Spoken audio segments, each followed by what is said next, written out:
श्री मनोज कुमार सिंह जी, प्रदेश सरकार के एडवाइजर श्री अवनीश अवस्थी जी, प्रमुख सचिव गृह श्री संजय प्रसाद जी, फिक्की के अध्यक्ष श्री हर्षवर्धन अग्रवाल जी, वरिष्ठ उपाध्यक्ष श्री अनंत गोयनका जी, अध्यक्ष फिक्की उत्तर प्रदेश श्री मनोज गुप्ता जी, महानिदेशक फिक्की सुश्री ज्योति विज जी, देश भर से अलग अलग प्रांतों से उपस्थित फिक्की से जुड़े हुए सभी हमारे उद्यमीगण और उपस्थित बहनों और भाइयों, फिक्की के इस नेशनल एग्जीक्यूटिव के बहाने आपको देश की आबादी के सबसे बड़े राज्य में, जो देश का सबसे बड़ा उपभोक्ता बाजार भी है,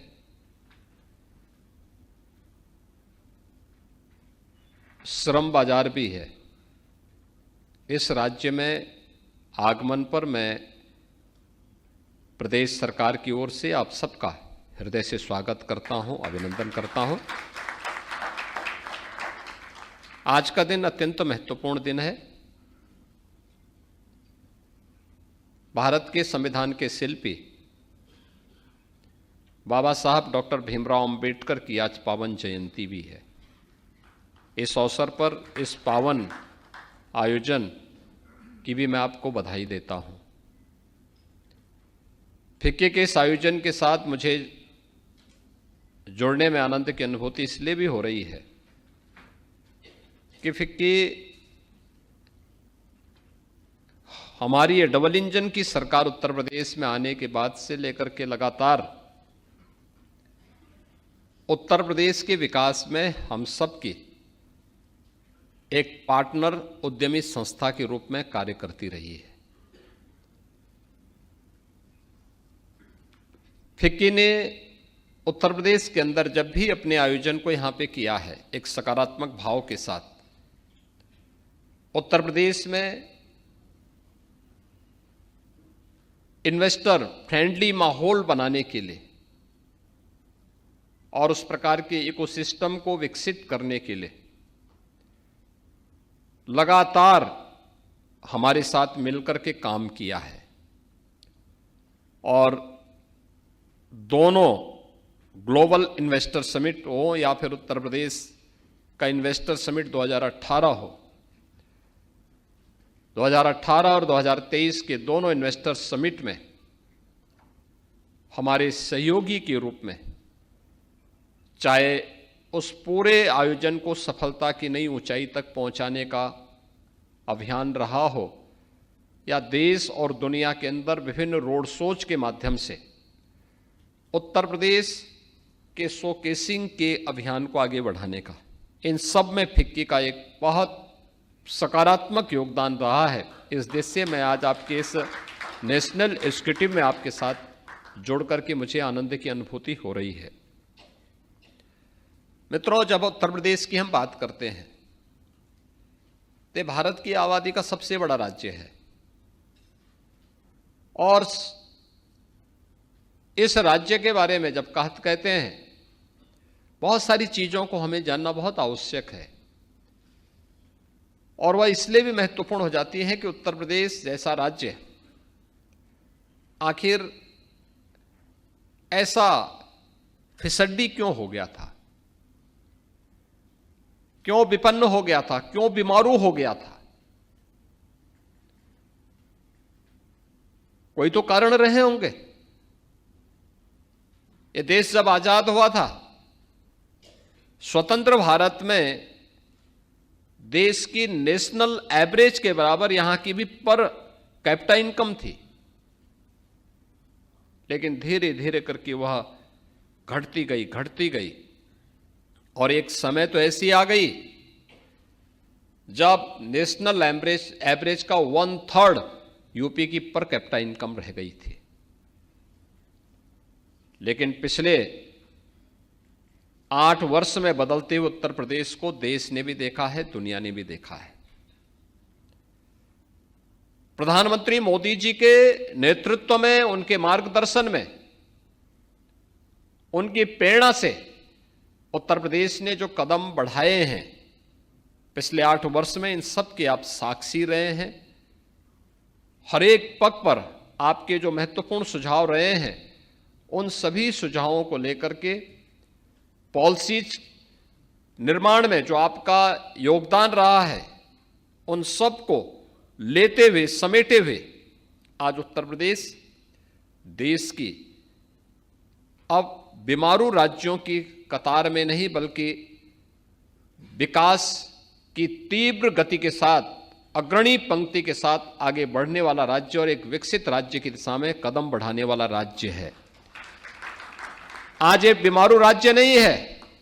देश के विकास और विकसित भारत की परिकल्पना को साकार करने के लिए भारत का ग्रोथ इंजन बनकर के उभरा है। अब यह बीमारू राज्य नहीं है, ये देश की नंबर 2 की अर्थव्यवस्था के रूप में आगे बढ़ा है। और उत्तर प्रदेश देश का संभवतः पहला राज्य होगा जिसने 8 वर्ष में अपनी जीएसडीपी को दोगुने से अधिक पहुंचाने में सफलता प्राप्त की है और पर कैपिटा इनकम को भी दोगुने से अधिक पहुंचाने में सफलता प्राप्त की है।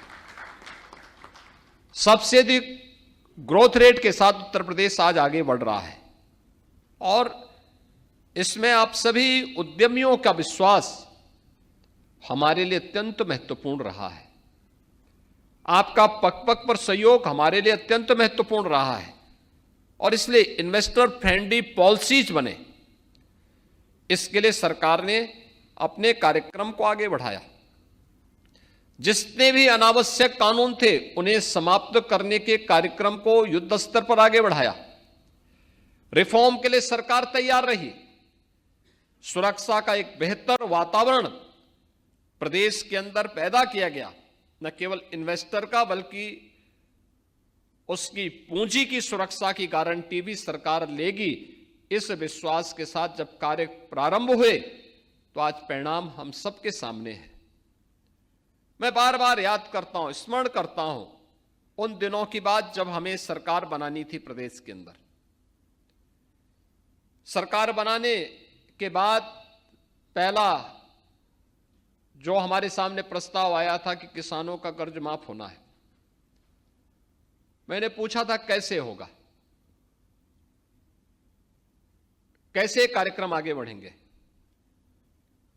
तो हमारे फाइनेंस सेक्रेटरी मेरे सामने आए, उन्होंने कहा कि आप भारत सरकार में जाइए, भारत सरकार से पैसा मांग के लेके आ जाइए, अच्छा होगा, वहां से मिल जाएगा तो हम लोगों का काम आसान हो जाएगा। और मैंने कहा अगर मना हो गया तो? उन्होंने कहा हो गया तो फिर देखते हैं, घोषणाएं तो होती रहती हैं, कोई जरूरी थोड़ा कि होना ही है। हमने कहा ऐसा नहीं होगा, ये होना है, लेकिन कैसे होना है आप विकल्प भी बना के रखिए। आप आश्चर्य करेंगे कि जब स्वाभाविक रूप से घोषणा राज्य की थी तो कोई केंद्र सरकार केवल एक राज्य को फोकस करते हुए कोई घोषणा तो नहीं कर सकती। तो यह हुआ कि अब राज्य को अपने अधीन ही इस कार्य को आगे बढ़ाना है।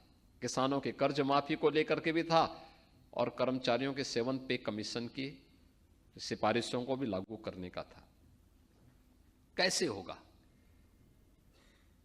मैं बैंक को फोन करता था, एक बैंक को फोन किया, पहले तो उन्होंने बात किया, लेकिन जैसे ही मैंने कहा भी हमें कर्ज माफी करनी है कुछ, उन्होंने फोन रख दिया।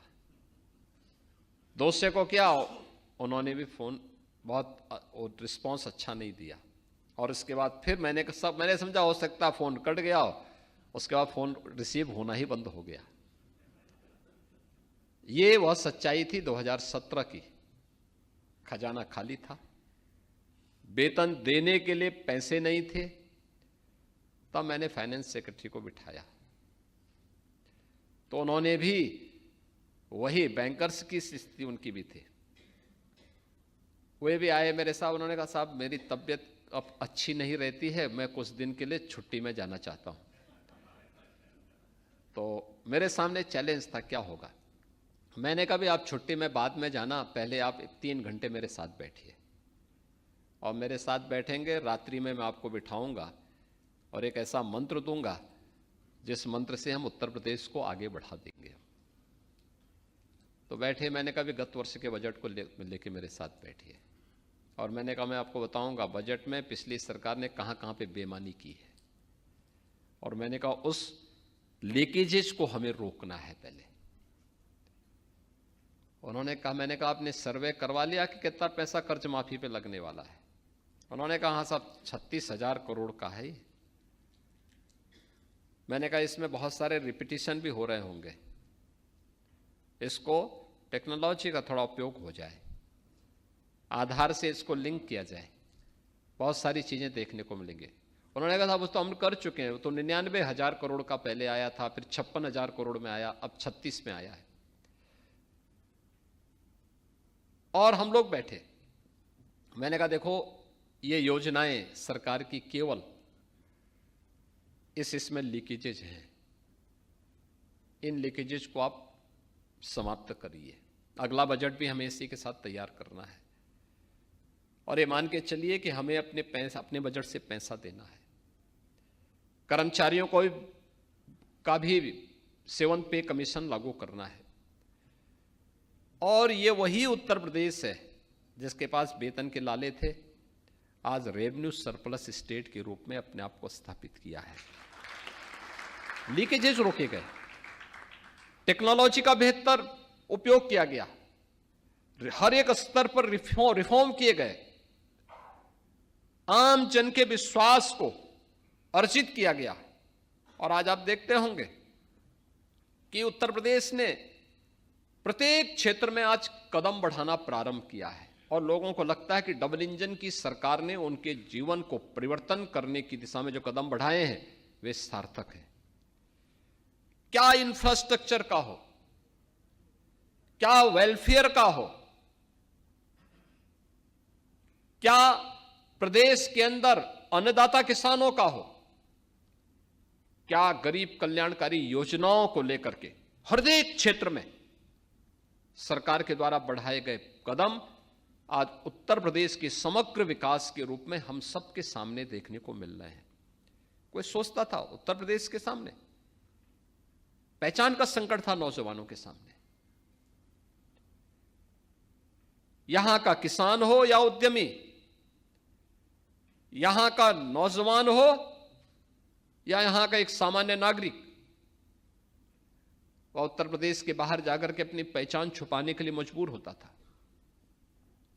आज पहचान नहीं छुपाएगा, आज तो बड़े गर्व के साथ कहता है मैं उत्तर प्रदेश का वासी हूं। ये पहचान का संकट, जब अराजकता होती है, गुंडागिर्दी होती है, अव्यवस्था होती है, आकंठ भ्रष्टाचार में व्यवस्था डूबी रहती है, इसी प्रकार के दृश्य हम सबको देखने को मिलते हैं। पहचान का ऐसा ही संकट हम सबके सामने खड़ा होता है और उसका एक छोटा सा उदाहरण आपके सामने महाकुंभ का भी है। आप में से ज्यादातर लोग महाकुंभ में गए होंगे और पहली बार नहीं गए होंगे, 2017 के पहले के कुंभ में भी गए होंगे, 2017 के बाद के कुंभ में भी और महाकुंभ में भी आप लोग आए होंगे। एक परिवर्तन दिखा होगा। 2017 के पहले के कुंभ में जिस प्रकार की गंदगी दिखाई देती थी, अव्यवस्था दिखाई देती थी, भगदड़ के से दृश्य होते थे, अराजकता का सा दृश्य दिखाई देता था, यह दृश्य केवल कुंभ का नहीं होता था, पूरे उत्तर प्रदेश का होता था। और 2017 के बाद 19 और 25 के कुंभ और महाकुंभ के दर्शन आपने किए होंगे, आप गए होंगे, उसके साक्षी बने होंगे। जो स्वच्छता, जो सुरक्षा, जो सुव्यवस्था का एहसास आपको वहां पर देखने को मिला होगा, यही आज उत्तर प्रदेश के अंदर भी आप सबको सर्वत्र देखने को मिल रहा है। यही दृश्य है। हमारी जो पॉलिसी बनी है उसी आधार पर बनी हुई है। आज आप देखते होंगे उत्तर प्रदेश के अंदर कहीं जाते होंगे, कहीं गंदगी नहीं दिखती होगी, अव्यवस्था नहीं दिखती होगी, अराजकता नहीं दिखती होगी, दंगा नहीं दिखता होगा, अनावश्यक शोरगुल नहीं दिखता होगा।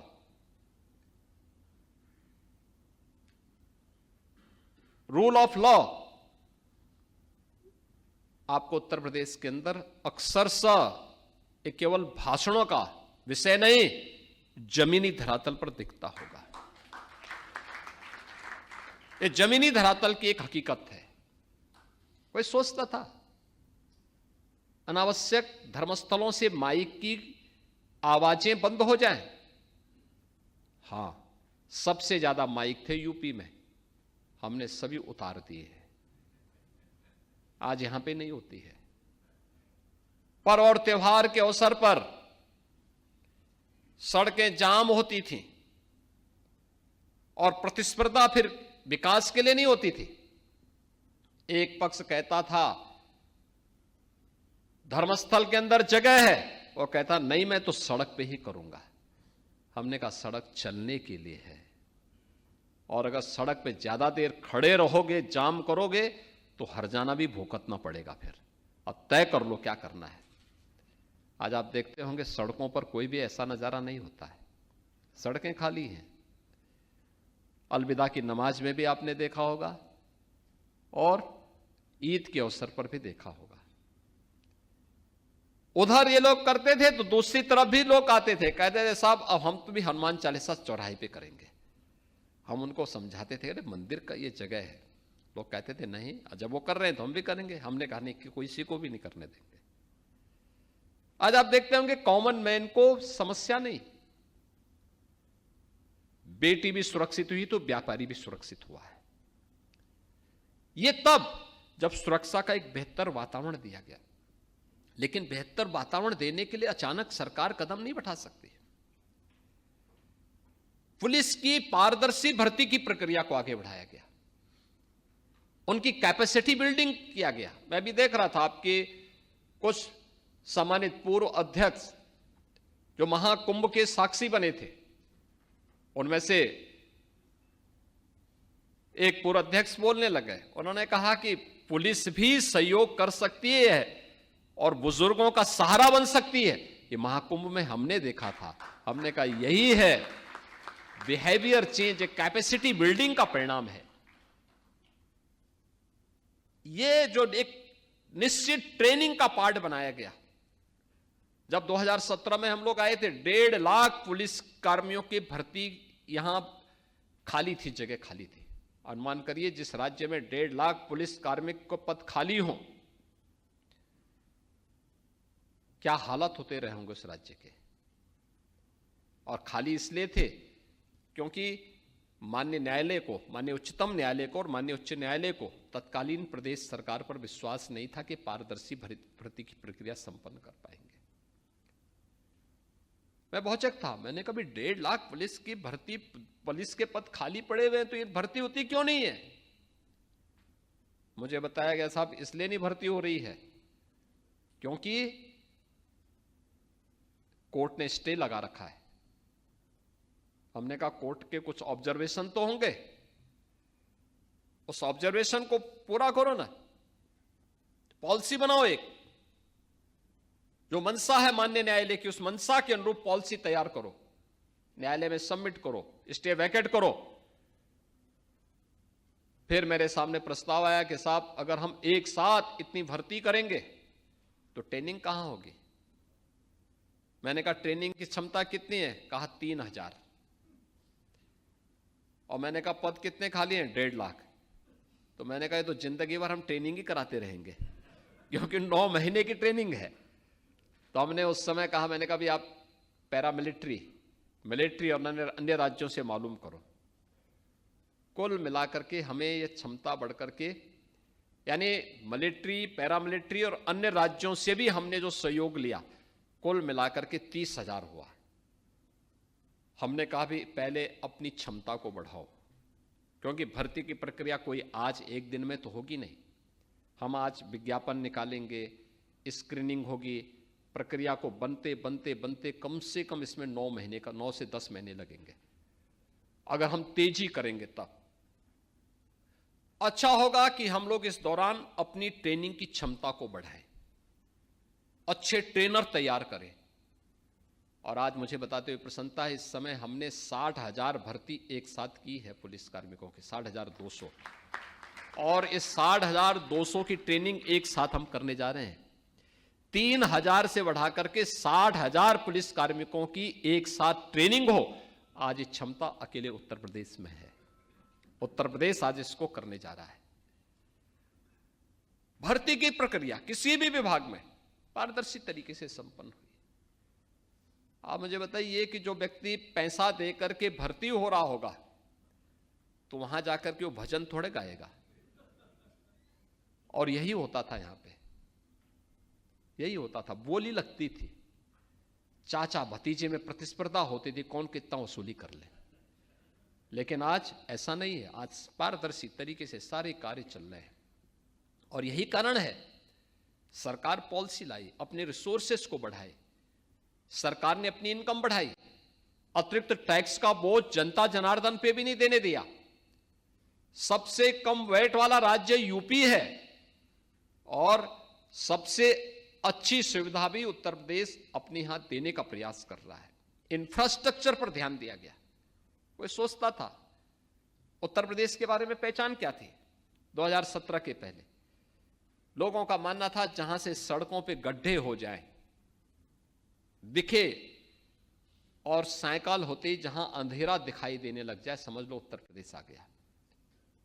आज बहनों और भाइयों ऐसा नहीं है।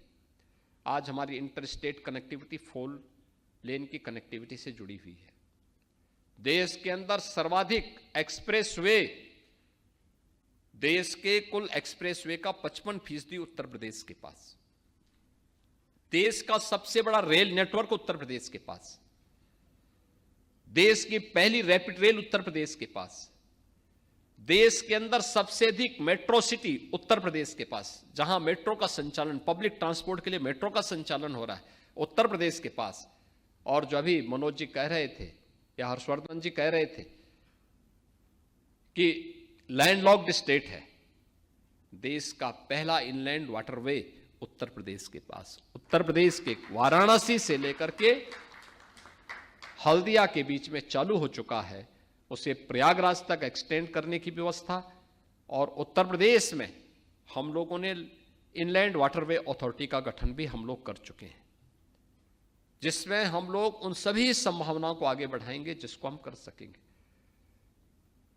देश के अंदर हमारे पास आज के दिन पर 4 लाख किलोमीटर का नेशनल हाईवे का नेटवर्क उत्तर प्रदेश के पास है। Eastern and western dedicated freight corridor दोनों उत्तर प्रदेश से होकर के जाती हैं, दोनों का जंक्शन भी उत्तर प्रदेश के अंदर है। उत्तर प्रदेश लॉजिस्टिक हब का एक बड़े केंद्र के रूप में भी उभर रहा है। इसके लिए हमने जगह जगह ड्राई पोर्ट भी विकसित करने की कार्रवाई को आगे बढ़ाया है। और डबल इंजन की सरकार इस दिशा में तेजी के साथ कदम बढ़ा रही, तेजी के साथ अपने कार्यक्रम को आगे बढ़ा रही है। उत्तर प्रदेश देश के अंदर सबसे बेहतरीन एयर कनेक्टिविटी देने वाला राज्य बना है पिछले 8 वर्ष में। आप याद करिए, आज के दिन पे हमारे 16 एयरपोर्ट, जिनमें 4 इंटरनेशनल हैं और बाकी 12 डोमेस्टिक हैं, ये सभी आज के दिन पे फंक्शनल हो चुके हैं, जहां एयर कनेक्टिविटी है। और एशिया का सबसे बड़ा एयरपोर्ट हम लोग जेवर में देने जा रहे हैं, जो इसी वर्ष फंक्शनल होने जा रहा है। आप याद करिए, कार्गो की फैसिलिटी उपलब्ध करवाने के साथ साथ बेहतरीन सुविधाओं से युक्त होगा। उत्तर प्रदेश इंफ्रास्ट्रक्चर के साथ हम लोगों ने यहां पे अन्नदाता किसानों की भी व्यवस्था को बहुत बेहतर किया है। आज आप देखते होंगे किसान, अन्नदाता किसान यहां सड़क अपने खेतों में आग नहीं लगाता है। 122 चीनी मिलों का संचालन उत्तर प्रदेश कर रहा है आज के दिन पे। कहीं कोई आंदोलन नहीं, कहीं कोई अव्यवस्था नहीं। जब हम लोग आए थे 2017 में, चीनी मिल का बकाया 10 वर्ष पुराना भी था। 10 वर्ष पुराने से चीनी मिलों का भुगतान बकाया था। और आज 122 में से 105 चीनी मिलें ऐसी हैं जो चीनी मिलें 3 दिन से लेके 7 दिन के अंदर गन्ना मूल्य का भुगतान कर रही है। ये परिवर्तन है।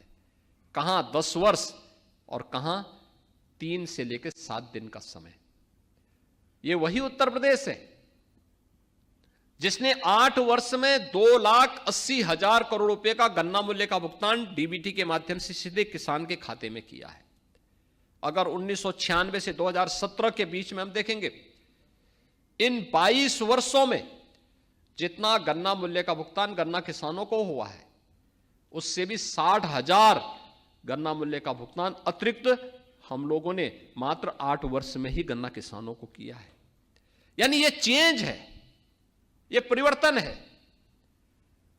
पहले लोग यूपी में इन्वेस्टमेंट के लिए नहीं आते थे। मुझे याद है जब 2017 में मुझे दायित्व दिया गया, मैं आया, 1 सप्ताह के अंदर ही मेरे पास सैमसंग आ गया था बाइंड अप करने के लिए, टीसीएस आ गया था बाइंड अप करने के लिए। मुझे सीधे टाटा सन्स के चेयरमैन से बात करनी पड़ी थी।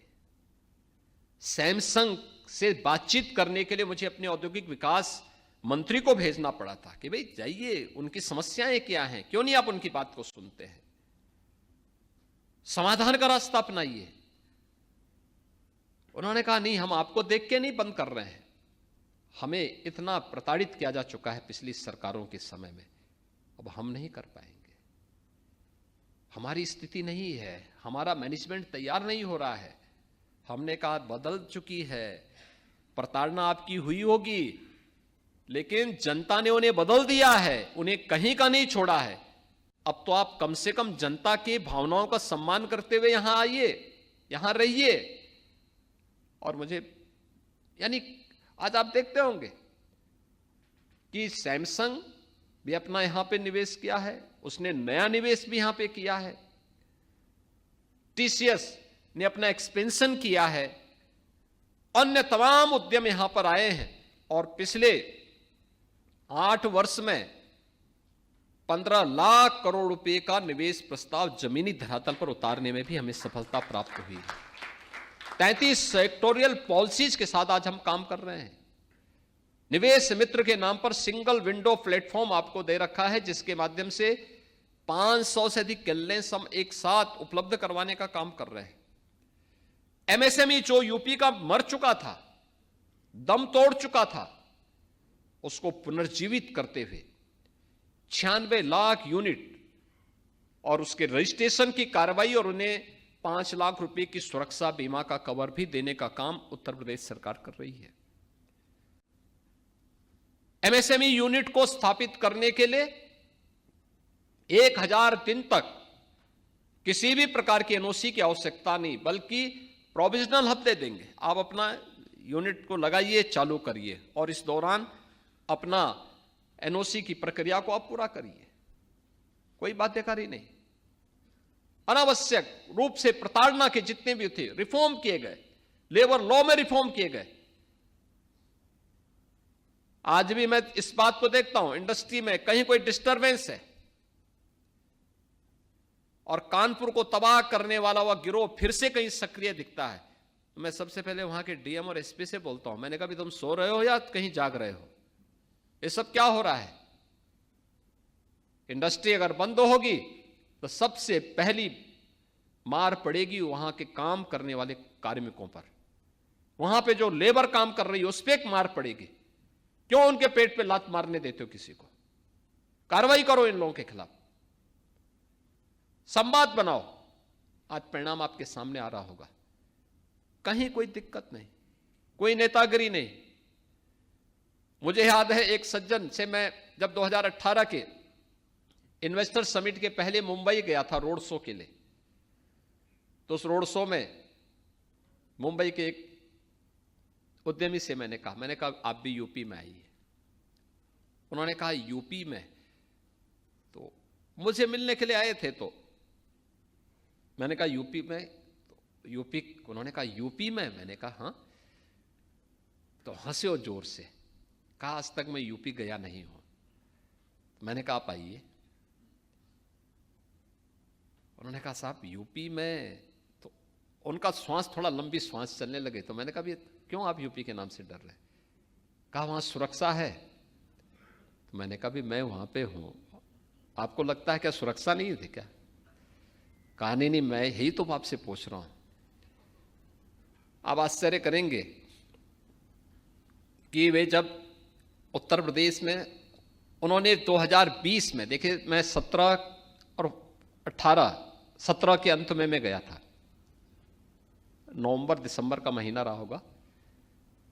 18वें फरवरी में हमारा पहला इन्वेस्टर समिट था और 2020 में वही नवंबर, यानी लगभग 3 वर्ष के बाद उनका फोन एक दिन आया मेरे पास कि मैं यूपी में कुछ इन्वेस्टमेंट करना चाहता हूं, लेकिन कोरोना कालखंड के दौरान मैं वहां से मुंबई से आ नहीं सकता हूं, कैसे होगा? तो मैंने कहा आना तो पड़ेगा, लैंड तो देखने के लिए, आपके लोग आके देख लें, आपको बता दें।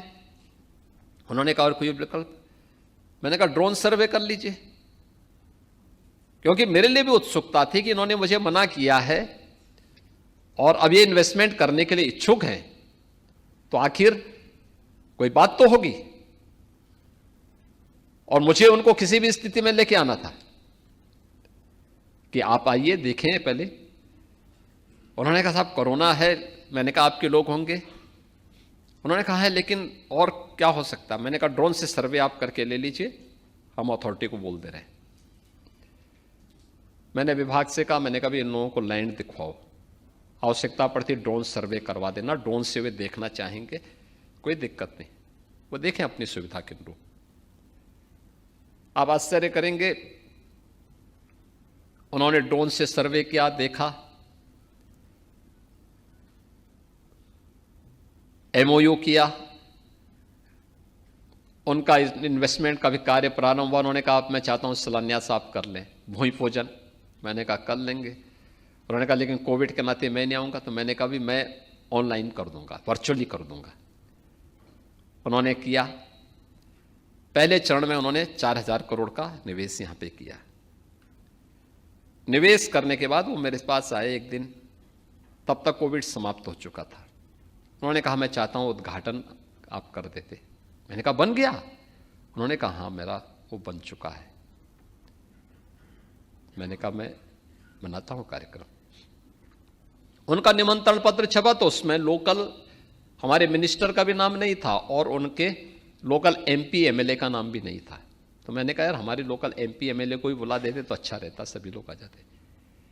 कहा साहब यहाँ लोकल, यहाँ पे एमपी एमएलए रहते हैं। तो मैंने कहा मैं कैसे चुना गया हूं?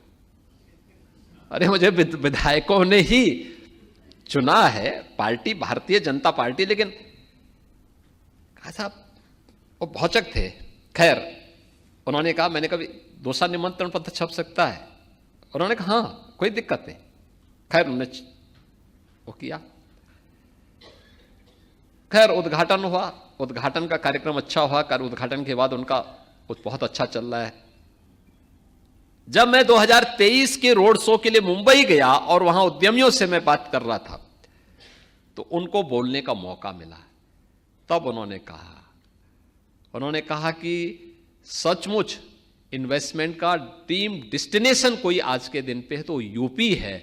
इसलिए है क्योंकि मैं जब इन्वेस्टमेंट के लिए गया था तो मुझे लगा था कि साहब मैं कहीं और करता तो लोकल दादा हो जाते हैं, लोकल तमाम अन्य लोग हो जाते हैं। जो लोग, कोई कहता है कि साहब काम करने के लिए मेरे लोग काम करेंगे, कोई कहता है साहब फलाना ठेका हमारे लोगों को दो, फलानी चीज हमारे लोगों को दे दो। का यूपी में मेरा प्रोडक्शन प्रारंभ हो चुका है, मेरी यूनिट फंक्शनल हो चुकी है। अब तक पिछले 3 वर्ष में कोई भी व्यक्ति मेरे पास कभी पूछने के लिए नहीं आया इस बारे में कि भाई कैसे तुम हो, कहां से आए हो, क्या कर रहे हो। और जो धारणा यूपी के बारे में हमारे मन में थी वह सचमुच आज मैं साबित कर चुका हूं कि निवेश का सबसे सुरक्षित गंतव्य कोई हो सकता है तो उत्तर प्रदेश हो सकता है। और आज मैं इस बात के लिए आपको आश्वस्त करता हूं, यूपी इस दिशा में काफी आगे बढ़ चुका है। और आप में से मैं फिक्की से भी कहूंगा, हमारी जो स्टेट यूनिट फिक्की की है वो इस बात को जानती होगी कि उत्तर प्रदेश इस समय अपने एक्सप्रेस वे पर लैंड बैंक बना रही है, बहुत बड़े लैंड बैंक को आगे बढ़ा रही है। लगभग 30,000 एकड़ लैंड बैंक हम लोग केवल अपने एक्सप्रेस हाईवे पे तैयार कर रहे हैं। Ganga expressway, Purvanchal expressway, Bundelkhand expressway और भी लिंक एक्सप्रेसवे पे भी, Gorakhpur link expressway, Ballia link expressway, Lucknow Kanpur के बीच में एक्सप्रेस, ग्रीनफील्ड एक्सप्रेसवे, शाहजहांपुर से फर्रुखाबाद होते हुए लखनऊ आगरा एक्सप्रेसवे पर भी हम इस लैंड बैंक को तैयार कर रहे हैं, जिसमें से 30,000 एकड़ का एक बड़ा लैंड बैंक हमारे पास आ चुका है, जिसमें से 4,000 का हम आवंटन भी कर चुके हैं। और इसके साथ ही झांसी और कानपुर के बीच में बीडा के नाम पर एक नया औद्योगिक शहर बसाने की कार्रवाई भी चल रही है। यह लगभग 57,000 से लेकर 60,000 एकड़ क्षेत्रफल में यह नया औद्योगिक शहर बस रहा है। 25,000 एकड़ से अधिक लैंड अब तक हमारे पास आ चुकी है। वहां पे बेहतरीन कनेक्टिविटी है, एयरपोर्ट भी वहां देंगे, सभी प्रकार की सुविधाओं को वहां पर देंगे। आप लोग एक बार अवलोकन करें, तीसरा सिक यूनिट जितनी भी यूपी के अंदर थी, उन सिक यूनिट को रिवाइव करने या फिर वहां पे नई यूनिट लगाने की कार्रवाई को भी उत्तर प्रदेश सरकार उस दिशा में भी कार्य आगे बढ़ा रही है, बहुत तेजी के साथ कार्य आगे बढ़ा रही है। नए नए फील्ड में नए इन्वेस्टमेंट की नई गारंटी यूपी के अंदर मिल रही है और उसी प्रकार की सुविधाएं, कोई अनुमान करेगा यूपी के अंदर 2017 के पहले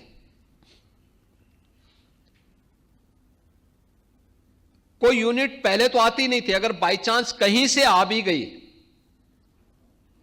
तो इंसेंटिव नहीं मिल पाता था।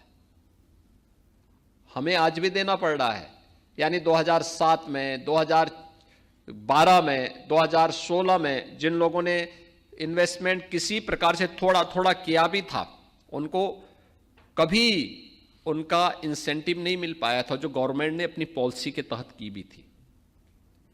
मैं आया तो जैसा डर रहा होता नौकरशाही का, वैसे उसको पलटा जा रहा था कि साहब ये कभी मिलता थोड़े, तो घोषणाएं हैं सरकार की। अब ने कहा कि अभी घोषणा का कोई महत्व नहीं है क्या, ये होना है, गवर्नमेंट कोई भी रही हो और सरकार की जवाबदेही होती है, राज्य की जवाबदेही होती है, वह इंसेंटिव मिलना चाहिए उद्यमी को। जिसके प्रति हमारी वचनबद्धता है उस वचन को हर हाल में निभाना चाहिए और उसको हम लोगों ने निभाने की कार्रवाई की।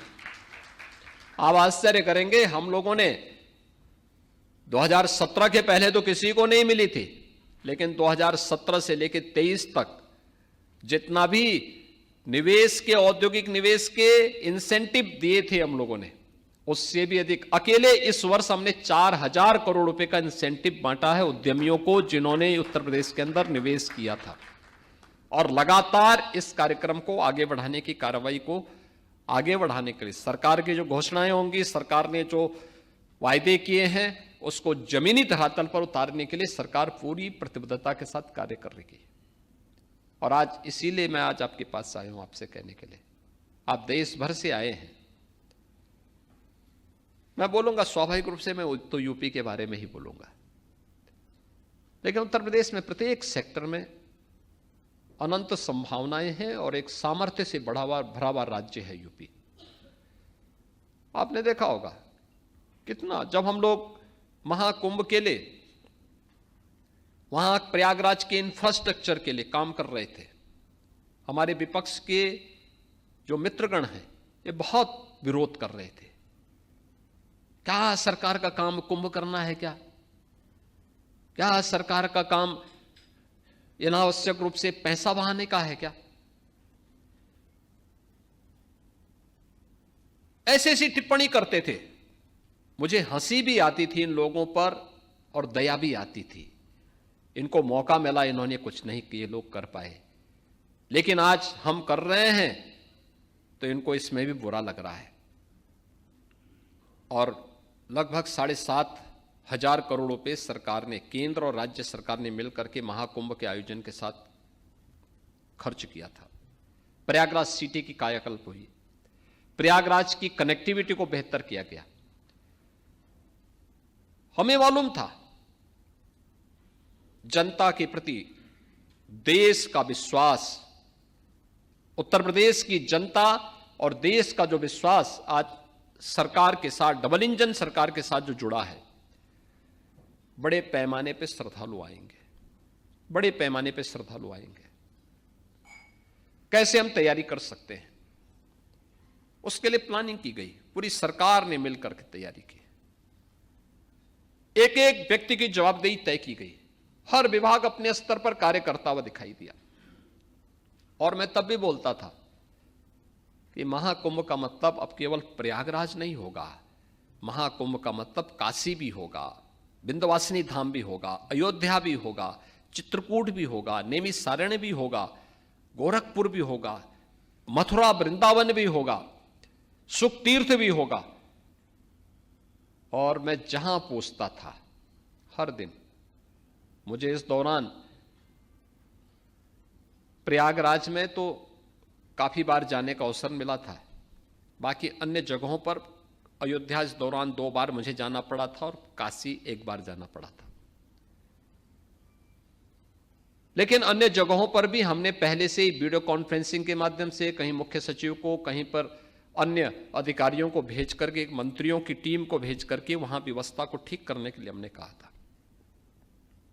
और आप आश्चर्य करेंगे कि जहां भी मैं फोन से बात करता था, जहां भी फोन से बात करता था, हर एक जगह यही समाचार मुझे मिलता था कि साहब भीड़ है, अनुशासित है, कहीं कोई समस्या नहीं।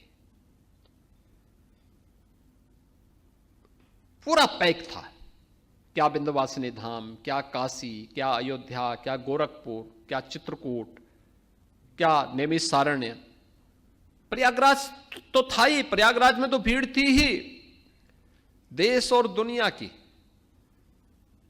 यानी भारत के अंदर की किसी भी राज्य की नंबर प्लेट की गाड़ियां आपको इन रूट्स पे दिखाई दिखती थी, और नेपाल और भूटान की गाड़ियां भी दिखाई देती थी जो यहां पे फ्रीक्वेंट चलती थी,